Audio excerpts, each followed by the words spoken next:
அஸ்ஸலாமு அலைக்கும் வரஹ்மத்துல்லாஹி வபரகாத்துஹு. எம்முடைய தேவைகளை நாம் எப்படி அல்லாஹ்விடம் கேட்டு பெற்றுக்கொள்வது? ஆம், அதற்குத்தான் அல்லாஹ் எமக்கு துஆ என்னும் ஓர் இபாதத்தை கற்றுத் தந்திருக்கின்றான். துஆ ஓர் இபாதத் என்பதை எம்மில் பலர் அறியாத ஓர் விஷயம். நாம் கேட்கும் துஆ அங்கீகரிக்கப்பட வேண்டுமென்றால் நபி ஸல்லல்லாஹு அலைஹி வஸல்லம் அவர்கள் அதற்கு ஓர் வழிமுறையை கற்றுத் தந்திருக்கிறார்கள்.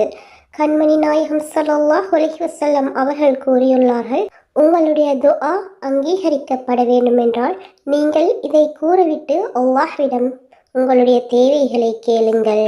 அது உங்களுக்கு நலவாக இருப்பின் நிச்சயமாக அல்லாஹ் தருவான், அல்லது அதைவிட சிறந்தது ஒன்றை உங்களுக்கு அவன் தருவான். தன்னிடம் யார் கையேந்துகிறார்களோ அவர்களுடைய கைகளை வெறும் கைகளாக திருப்பி அனுப்புவதை அல்லாஹ் விரும்புவதில்லை. அப்படி அனுப்புவதற்கு அவன் வெட்கப்படுகின்றான். எனவே நம்முடைய தேவைகளை அடுத்தவர்களிடம் கேட்பதை விட்டுவிட்டு எங்களை படைத்த ரப்பாகிய அல்லாஹ்விடம் நாம் மன்றாடி கேட்டு அதை பெற்றுக்கொள்வோம். நிச்சயமாக அல்லாஹ் எமக்கு அதை நலவாக இருந்தால் தந்தே தீருவான். நபிகள் நாயகம் ஸல்லல்லாஹு அலைஹி வஸல்லம் அவர்கள் கூறியுள்ளார்கள், நீங்கள் துஆ செய்வதற்கு முன்பு இதை கூறிவிட்டு துஆ செய்யுங்கள், அல்லாஹ் உங்களுடைய துஆக்களை ஏற்றுக்கொள்வான் என்று கூறியுள்ளார்கள்.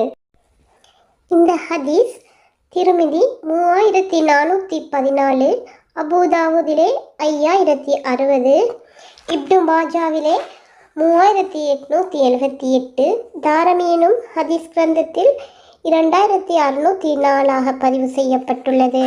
இப்பொழுது நாம் அந்த துஆ என்னவென்று அதன் பொருளுடன் சேர்த்து இங்கே பார்க்கலாம்.